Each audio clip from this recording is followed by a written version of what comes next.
With great compassion, embraced this defiled, turbulent world, then made 500 vast aspirations praised as White Lotus, whose name brings non-regression, respectfully prostrate to our compassionate teacher from the great sacred realm of Mount Wutai, where Manjushri's blessings enter the heart, I pray, at the feet of Jigme Phuntsok, seeking blessings for realization through mind transmission. To liberate all sentient beings, please everyone generate supreme excellent bodhicitta. In studying the words of my perfect teacher, we are currently explaining the three fundamental sufferings. Today we begin to explain a portion of the suffering of conditioning. Previously, we already explained that no matter what food we consume or tea we drink, there are certain faults involved. But here we must understand this doesn't mean we cannot engage in any activities whatsoever, that we cannot drink tea, eat tsampa, cannot eat rice, cannot eat anything at all. That genuine practitioners must starve to death. It's not like this. Previously, great masters of Tibet like Shabkar Chokdruk Rangdrol and others also spoke extensively about the merits of pure foods. Here the main emphasis is that we actually don't realize that behind our food, many negative actions have been created. Of course, since ancient times, great masters throughout history have also praised pure foods extensively, including when Venerable Atisha came to Tibet, his praises for tea were particularly abundant. He said that drinking tea is very helpful for the body. It clears the mind, dispels fatigue, removes sleepiness, and generates virtuous thoughts. Especially the tea bought in the Han regions and brought to Tibet, He said, was no different from the nectar of the gods, drinking tea daily and offering fresh tea to the three jewels. According to some historical records, Venerable Atisha sent Tibetan tea to great masters in India and others as the most excellent and finest gifts. So some great masters have praised tea, including in Chinese Buddhism, where nowadays tea is combined with Chan Buddhism. Much is spoken about tea culture and Chan culture, which should have certain necessities for daily life. Of course, behind this, there are some faults, as mentioned in the previous text, during the cultivation process. Some insects are killed, people tell lies and deceive each other during the sales process and so forth. But actually, as consumers, we don't have this intention. For example, we just want to drink tea without thinking of killing insects. According to the reasoning and scriptural proofs of Buddhist sutras, a person who wants to drink tea has no intention whatsoever to kill insects. Neither do they engage in killing insects in their actions. And finally, they don't participate in the act of severing their life force. Actually, the true fault of killing should not exist. No scripture has ever said that all the faults of indirectly killing beings through doing another activity will stain your mind stream. It doesn't say this. It's just that, indeed, in our activities unknowingly, we also create many negative actions. But once we come to this world, a completely pure life without any negative actions is very difficult to obtain. I remember Master Heswan Hua once said that ordinary people cannot avoid creating negative actions, including stepping on many insects while walking, which is unavoidable. Only those who have attained the noble fruit of arhatship and other holy states walk about 3 centimeters above the ground, moving without touching the earth, thus not harming insects. In this world, pure food that doesn't involve even the slightest negative action cannot be found anywhere. It's just that we must never think superficially that doing any activity doesn't matter. We should have a caring attitude or make more dedications during the process of enjoying food. When we wake up in the morning, we should think, the food and clothing I enjoy today, or any sentient being I encounter, if there's a connection, may they have benefit in their mind streams. If all activities are guided by bodhicitta, then that day, all your activities of walking, standing, sitting, and lying down will all be beneficial and meritorious on the path to enlightenment. This is extremely important for practitioners. Next, according to what Patrul Rinpoche taught about Tibetan Buddhist culture or lifestyle habits, he also analyzed so-called tsampa. Let's talk about tsampa again. Actually, tsampa is barley that has been roasted, then ground and pounded into a powdered food. Reasonably speaking, in Tibet, there isn't a single household that doesn't consume it. Every household has used it since ancient times as their main food for survival. Just like wheat products and rice in many areas of China, it has been inseparable since ancient times barley generally grows. Between altitudes of 3,200 to 3,800 meters, below 3,200 meters it won't grow. Above 3,800 meters, it also won't grow. This is why barley can't grow at our institute, because here it's 3,800 meters, and at the mandala it's exactly 4,000 meters, about down where Nubzur is. After that point, it basically doesn't grow. Theoretically, it could grow here, but it wouldn't be very full. Here, many faults behind tsampa are discussed. But from another perspective, we can also understand that previously great masters' praises of tsampa were also very extensive. Previously, Geshe Chengawa said, "The only excellent food that practitioners cannot do without is tsampa." Someone asked a very famous doctor, "What is the only panacea in the world that can cure 100 diseases?" He said it was tsampa. Some great masters praised, saying that consuming tsampa can dispel many wind and cold ailments in the body and increase wisdom. Some histories say, tsampa is the only food in Tibet specially blessed by Avalokiteshvara. Whoever consumes it can generate great compassion in their mind stream. In Tibet, we've never heard of anyone being poisoned or getting sick from eating tsampa, or any patient who cannot eat tsampa. There's no such saying. No matter how serious the condition, when all other foods cannot be eaten, some people with esophageal cancer can still only consume tsampa. There are also many ancient great masters, including experts who now specialize in this field of research. All believe tsampa has different functions for physical health and longevity. Recently, some scholars in their research process, generally speaking, among 1 million people, about 6-point-something people live to 100. Generally, it's very, very few. But on the Tibetan plateau in Tibet, there are very many centenarians. So many experts believe because they eat tsampa, their lifespan is very long.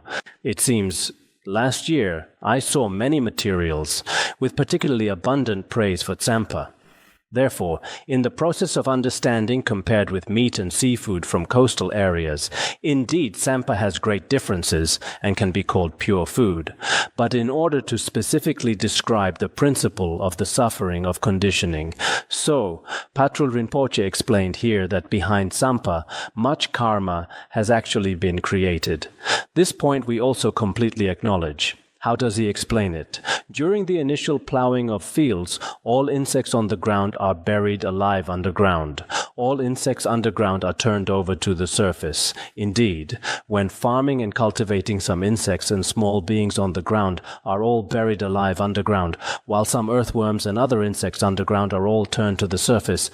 Wherever the plowing oxen go, crows, sparrows, and such that follow will follow behind, continuously pecking at small insects. When farmers plow fields, we can often see many birds outside following to eat insects. This we can see. When irrigating fields, all beings in the water die from drying out. All beings on dry land drown and die. During sowing, harvesting, and pounding, the beings killed are also countless. Indeed, as farmers, whether sowing or during the final harvest process, they definitely kill many sentient beings. If we think of these things, our eating tsampa is like eating insect powder, no different. I've also explained before that we must recognize there are still certain negative actions behind food. Are a bowl of tsampa and a bowl of actual small insects from a big city completely the same? Of course, there are great differences. Shabka Rinpoche said this. Of course, this is what Patrul Rinpoche said before. Possibly there was such a saying in Tibet before he said eating insects and eating tsampa have great differences. Why? Because after eating tsampa, many practitioners can maintain physical health or live long lives and engage in many virtuous practices. If his body is healthy, the more than 20,000 insects in his body will also be healthy and won't die.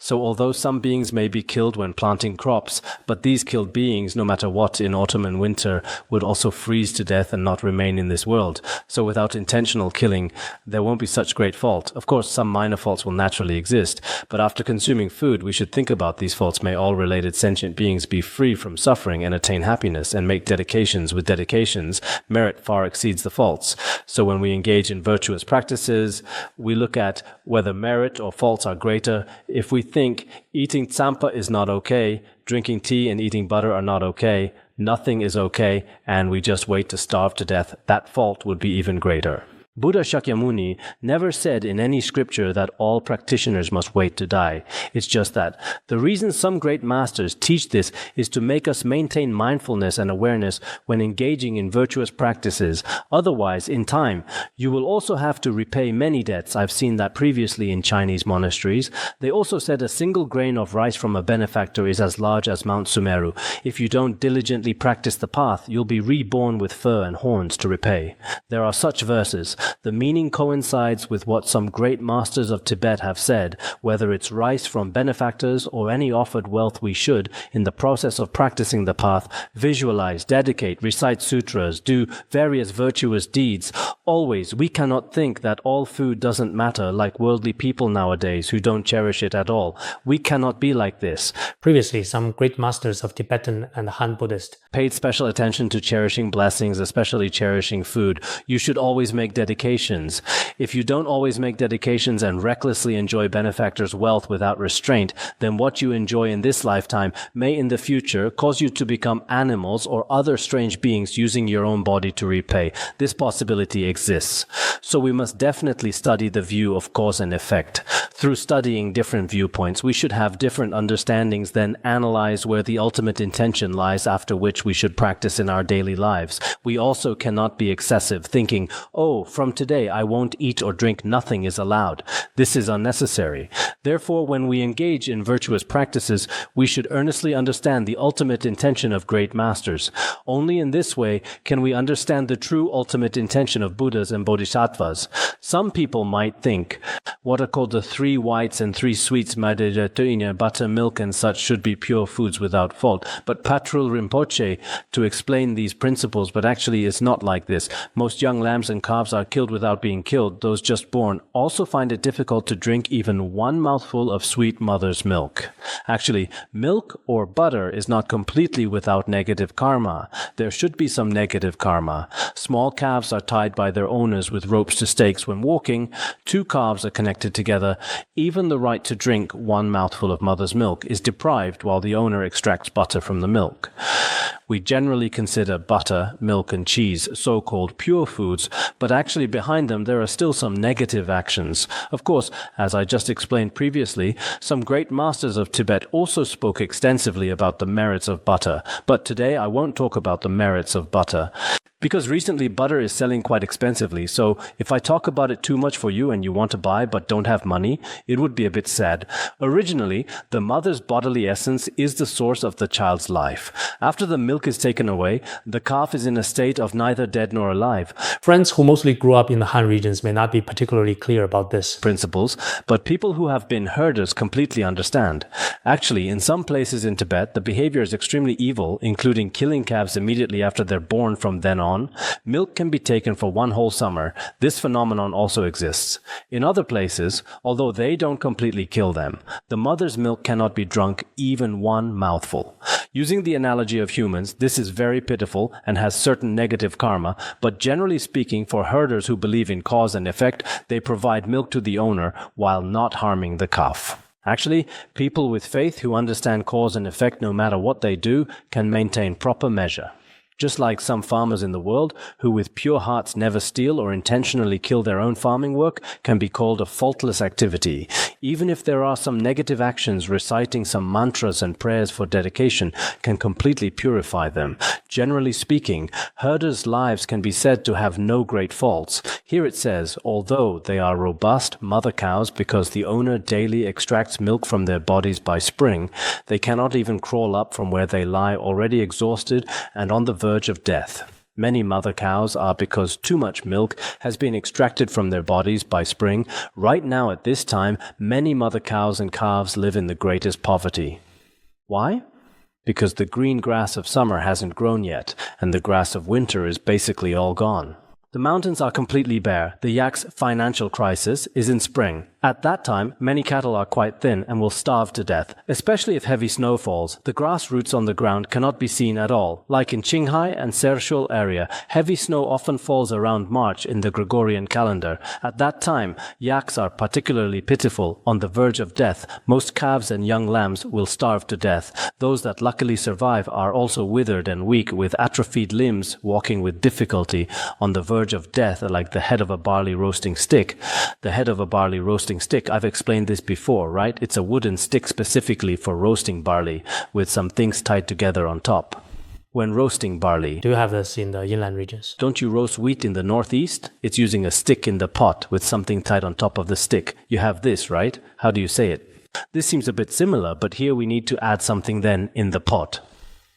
This won't work. It's a prayer wheel. This won't work. The small calf is particularly thin. You can see it's light and airy, as if there's no substance inside. Generally, herders say this little calf might starve to death this spring. It looks particularly like the head of a barley roasting stick, very, very thin. There's such a saying. This is a metaphor used in Tibet. Many people might not easily visualize this in their minds. Previously, when we were in school studying some middle school textbooks, because at that time many courses used metaphors from China, some teachers worked very hard to explain to us, especially the Chinese language teacher who was Han Chinese. He explained this lifestyle very enthusiastically, but no matter what, we couldn't understand. He was the only one performing there. We couldn't visualize any image in our minds, because different places have different traditions and customs. So some should have relatively similar ones. How do you roast peanuts? Gongjai. Gongjai is a term from our institute. It can't be used. I see in cities there seem to be some relatively large pots. Shovel. Yes, probably a shovel. A small calf like a shovel. That won't work, I heard, when Gelugpa Geshe taught the words of my perfect teacher. Before, some metaphors in it were also quite difficult to understand. They couldn't figure them out either. So you should make one of these barley roasting stick heads. Yes, a small broom made of bamboo. It's somewhat like a small broom. If it's a broom, it seems a bit... Actually, I was very good at roasting barley before. I could do it when I was very young. Churning butter, roasting barley, many things that general herder families do. I can do all these. I'll make one for you to see sometime. With a piece of cloth and a stick. It can be made immediately, very quickly. All right, next here. Most of them starve to death. We can imagine that now all the things we consider happiness, including what we eat, what we wear, all wealth, food, and enjoyments, are all obtained solely through creating negative karma. Actually, humans living in this world indeed sometimes commit all kinds of evil. If there were truly an arhat or sage observing directly or indirectly, our lives are closely related to negative karma. I've explained before about Buddha's foremost in divine eye, Arhat Aniruddha. When observing with divine eye, he saw water was full of life and dared not look, dared not drink. Later, Buddha said you cannot observe too minutely. Observing too minutely is not good. There's also a saying in China, Buddha observes one bowl of water, 84,000 insects. If you don't maintain this mantra, it's like eating the flesh of sentient beings. If you don't recite mantras Vajra Amrita Kundali Hana Hana Hum, that the meaning is, reciting this mantra eliminates the fault. Actually, this is very clearly stated by Buddha in the sutras long ago, although now some scientific instruments observe many bacteria in a cup of water, but when these instruments hadn't been invented yet, actually Buddha and the sages already knew that inside there are many naturally moving sentient beings. But when we drink water, will there be fault? Buddha has already said that in our daily lives, without intentional purpose, not killing what we can see with our naked eyes, there will be no fault. Otherwise, what we cannot see with our naked eyes, including the dark matter in the world now, completely invisible and undiscoverable matter, occupies more than 90% of the world. What we see, planets, Earth, Moon, including everything our naked eyes see and our bodies can perceive in the entire boundless universe, is extremely minimal, occupying just a tiny bit when we cannot see if we truly observe with arhat or other supernatural powers. Then the karma created would be even more. But here, so-called karma has a certain relationship with one's mind and conceptual thoughts. If we analyze karma in detail according to Mahayana treatises, karma is created in dependence upon ignorance. Karma is divided into immovable karma, non-meritorious karma, and meritorious karma. We can understand that karma has a definite relationship with our conceptual thoughts. If there are no conceptual thoughts, no deliberate intention, although you may unconsciously create some non-meritorious karma, it will not completely become the fundamental cause for falling into samsara.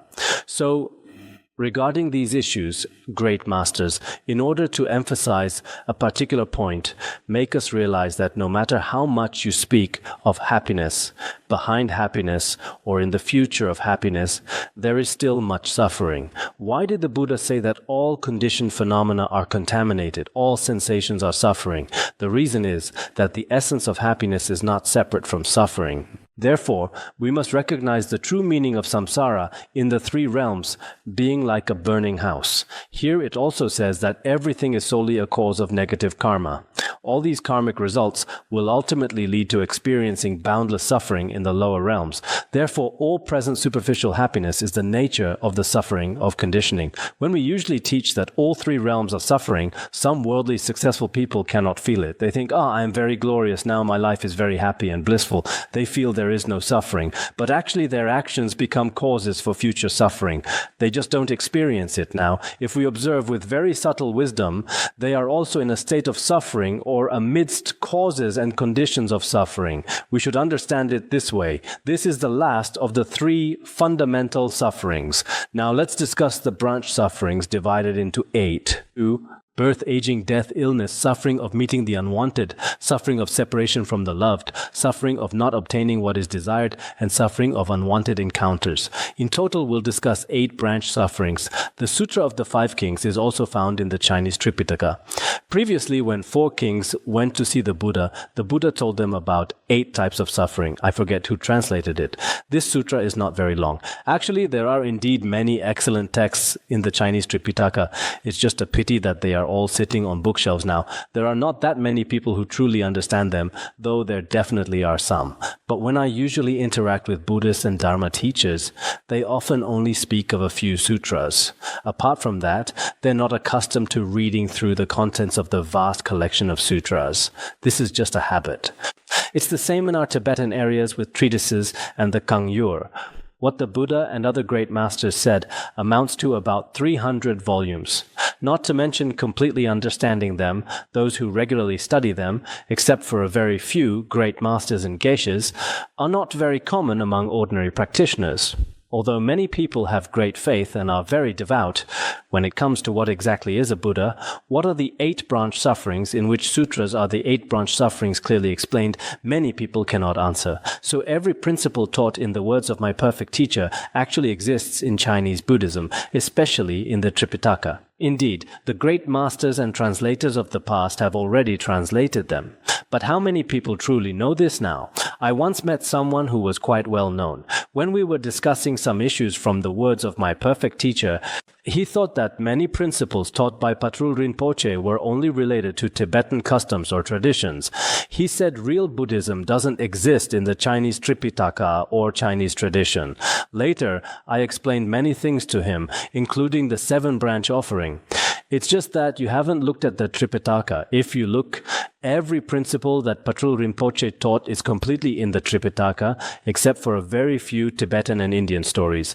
Most of the sources, subjects, and contents can definitely be found in the Tripitaka. It's not a compilation of some small Tibetan regional traditions into one book. So regarding the 8 sufferings, I hope many Dharma friends, when they have time and energy, should open the Tripitaka. Especially young people in cities nowadays can easily access these texts through the internet and various methods. But some city dwellers are particularly busy, perhaps too busy to have the mind for it. Every day they're busy with trivial matters. Perhaps this is the case. Regardless, I hope everyone will truly study the Buddhist sutras. After studying, contemplate these wonderful teachings well.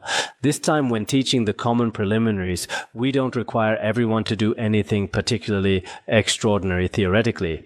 Our requirement is that for each section, each principle, everyone should contemplate meticulously and earnestly. I don't think there's anything incomprehensible about this contemplation. We have many instructors here. You just read it once and let them contemplate. Or for many practitioners below, birth, aging, sickness, and death should be very easy. If you really don't understand birth, aging, sickness, and death, go to a hospital. The hospital is the best scene of birth, aging, sickness, and death. Buddha Shakyamuni also, when he left the palace to go outside the city, saw scene after scene of birth, aging, sickness, and death. From then on, he realized that even a prince cannot ultimately escape death or the suffering of samsara. Therefore, he began to earnestly seek ordination and immediately went to a quiet place to practice for his entire life. Many ordained monastics here indeed feel that human life is very short. Trivial matters are endless and there's not much meaning. So now is the best opportunity to seek ordination and attain enlightenment. Some individuals who ordain may not necessarily have such good renunciation.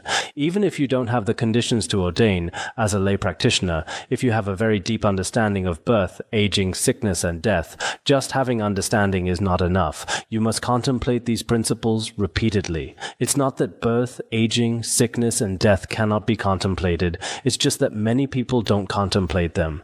Without contemplation, your true spiritual realization may not necessarily improve. Next, let's first discuss the suffering of birth. Most people in Jambudvipa are born from wombs. Originally, according to the treasury of Abhidharma and other treatises, there are 4 types of birth, but humans are mostly born from wombs. The consciousness of the intermediate state, seeking sense, enters the essence and blood of the parents. It gradually forms solidified fluid, membrane, flesh and blood, firm flesh and limbs, experiencing the suffering of dwelling in the womb. Generally, most people are born from wombs. First, there is a form of consciousness, the so-called intermediate state body. According to some treatises, there are 3 types of existence: death state, intermediate state, and birth state. From when the demon of death approaches until the breath stops is called the death state. In the intermediate state, the previous body has already been abandoned. But the next one has not yet been truly obtained. The process in between is called the intermediate state. It's also called the intermediate state consciousness seeking sense. The birth state is the process from birth until contracting a fatal illness.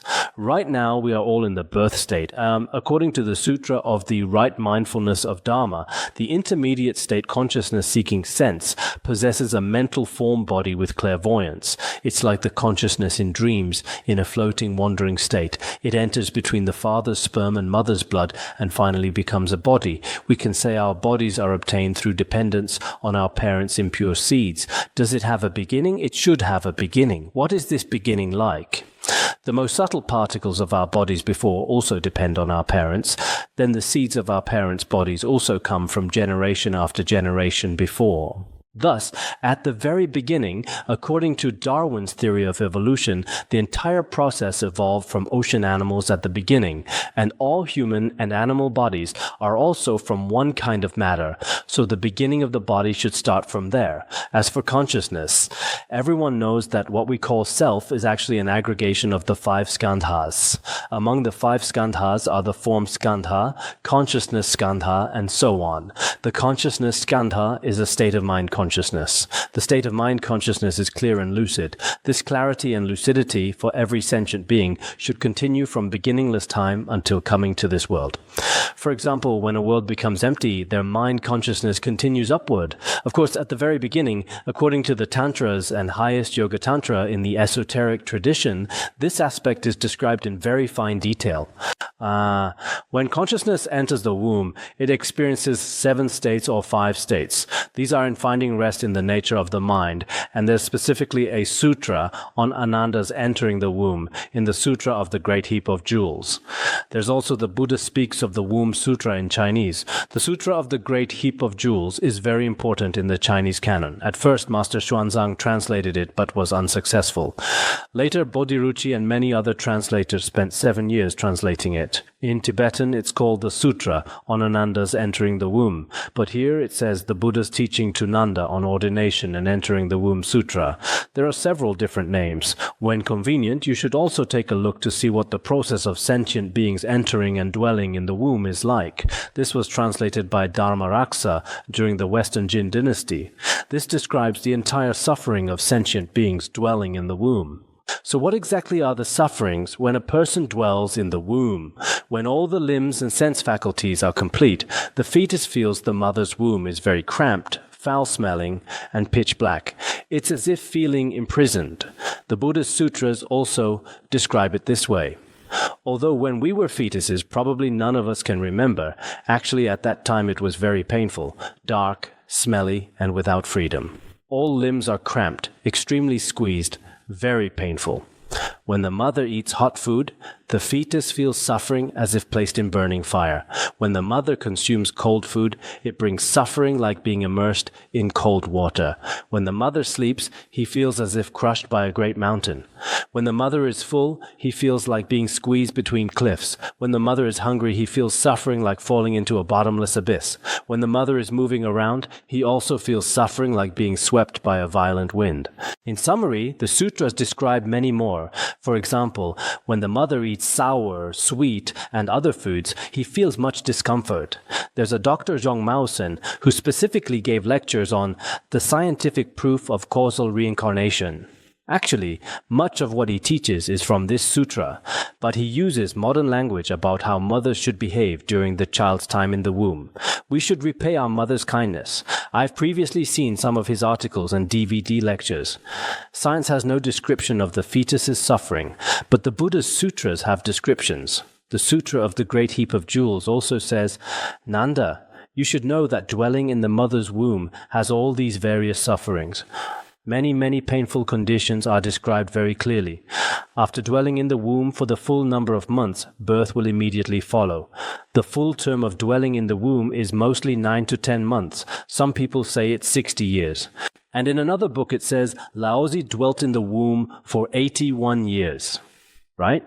That's correct, isn't it? So this is why he wrote the Tao Te Ching in 81 chapters. There's such a saying. Then when he exits the womb at birth, due to the winds of karma in the 3 realms, his head and feet are turned upside down, meaning the head faces downward. The Buddha's sutras also describe this. The Sutra of the Great Heap of Jewels says, due to karmic forces, making the head face down and feet face up, about to exit the birth canal. When passing through the birth canal, it's like being grabbed by the feet by a strong man and pulled out and thrown against a wall. Such painful suffering. The process of coming out through the entire pelvic cavity is like passing through an iron hole. Such painful suffering. If the mother's birth canal is too narrow and she cannot give birth, perhaps the child dies miserably in the mother's belly, or mother and child both perish. Yeah, this phenomenon is quite common nowadays too. Around 2009, in Yemen, a small Asian country, a 12-year-old girl was in labor for 3 days but couldn't give birth and finally died.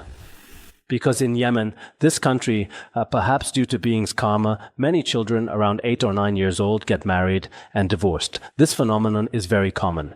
So generally, worldly people face situations like this. For example, in 2007 at a Beijing hospital, a 22-year-old woman was giving birth and originally needed a cesarean section, but her husband was unwilling to pay, so she died. Later, many news outlets commented on this for a long time. Some said the hospital was wrong, requiring payment before performing surgery. When it's a matter of life and death, it shouldn't be this way. Some said the husband was wrong. This matter was discussed for a long time a few years ago. Actually, worldly people are truly quite suffering sometimes. Some people are unwilling to spend even this money. Even when it's reached a matter of life and death, they're unwilling to spend such money. On the other hand, in 2007, I heard that a celebrity in Hong Kong was giving birth and spent over 1 million at that time. For 7 days, she booked a luxury hospital, 6-star level. It was also quite famous. I won't mention the name. In the worldly realm, the karma of countless sentient beings, when we look at it, we see that karma is very complex. In any case, we all feel that whether your conditions are good or not, as long as you come to the human realm, experiencing the suffering of birth is indeed very painful. Everyone should have this awareness. If one is fortunate enough not to lose their life but has already experienced suffering close to death, Guru Rinpoche Padmasambhava once vividly said, when mother and child cross half a step through the intermediate state, all the mother's bones split apart except the jawbone. I used to wonder why, when mothers give birth, all bones except the jawbone loosen up. Later, many people told me that after mothers give birth to children, indeed all the joints in their body completely loosen up. So modern medicine believes that for a period after giving birth, mothers cannot catch cold. Otherwise, once wind enters, their body will never be able to recover. Once when I was hospitalized, a nurse kept telling me about her entire experience.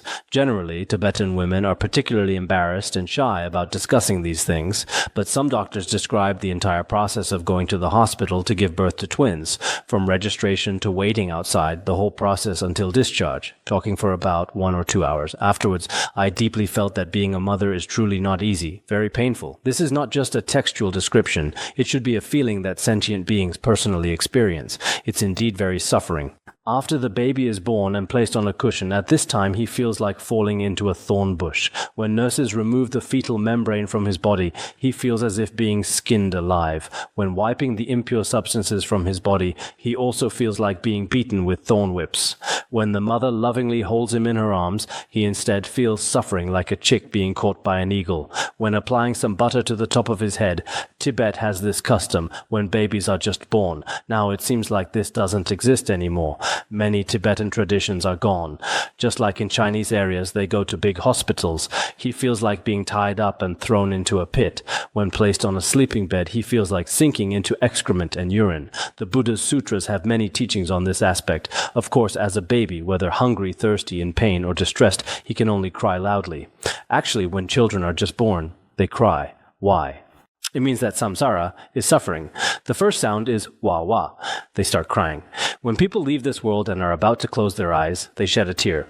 This also shows that you've cried for a lifetime. From the day you came crying into this world, you keep crying, crying, crying. Until the day you leave this world, you keep shedding tears. Some people have this saying, that doctor said that, according to medical viewpoint, when a child just lands, if his crying voice is loud and clear, it means this child is very blessed and strong. Because when in the mother's womb, he relied on the mother's body to supply oxygen. After he leaves, he must immediately breathe, and when breathing, he must open his lungs. At that time, if he produces a very loud and clear sound, the mother should be happy. If his body is a bit weak, or the sound doesn't sound very good, it means this child has illnesses, poor spirit, and so on. Many of you are listening very attentively. When teaching Madhyamaka, it's not like this. As years pass, the former baby continues to develop and grow. In the prime of youth, outwardly it appears youthful and perfect, but actually human life is shortening day by day, step by step approaching death. Outwardly it appears like elementary school, middle school, university, then starting to establish family and career. Outwardly it looks quite good. Actually, in a short time, human life passes by without much meaning. One must leave this world empty-handed. There's nothing worth rejoicing about. All the trivial matters of this worldly life are endless, like ripples on water, rising and falling, continuously emerging. Moreover, all of this is closely connected with negative karma. The result can only become causes for the lower realms. So we who live in this world indeed have more opportunities to create negative karma, creating virtuous karma, whether ourselves or others. Even if there is some, it's very meager. Today, relying on the teacher and some Dharma texts, I want to practice well, but by the second day, I cannot continue. This is because the samsaric environment has a definite relationship. Actually, we should contemplate these sufferings well, reading Patrul Rinpoche's Vajra words while contemplating. This is called practice, contemplating in all activities of walking, standing, sitting, and lying, observing whether our birth, aging, sickness, and death are truly such phenomena. Then you will truly have understanding of samsara. This understanding is not a matter of 1 or 2 days. I observe worldly people now. Those who don't believe in Buddhism are another matter. They can't help it. They don't have this concept. Among many people who believe in Buddhism, those who strive and work for this life alone make up 90%, particularly many. They say they study Buddhism, but actually, regarding the long-term future, whether they will fall into the lower realms or samsara, birth, aging, sickness, and death, I must definitely leave samsara with this opportunity. Otherwise, look at birth, aging, sickness, and death. Being a mother is very tiring. Being a child is also very tiring. No matter what, there's truly nothing delightful in samsara. If you truly have such thoughts in your mind, it shows that part of the common preliminaries has been practiced quite successfully. All right, that's all for today. Sunandai Tamsa Bhagaya Tanayide Dhamma Pasi Tirgana Jirano Chupai Chupun Sulen Dravasya Bangarangara Banya Savarda Bangarangara Banya Savarda Om Bhagavad Sarangara Dhamma Sodargye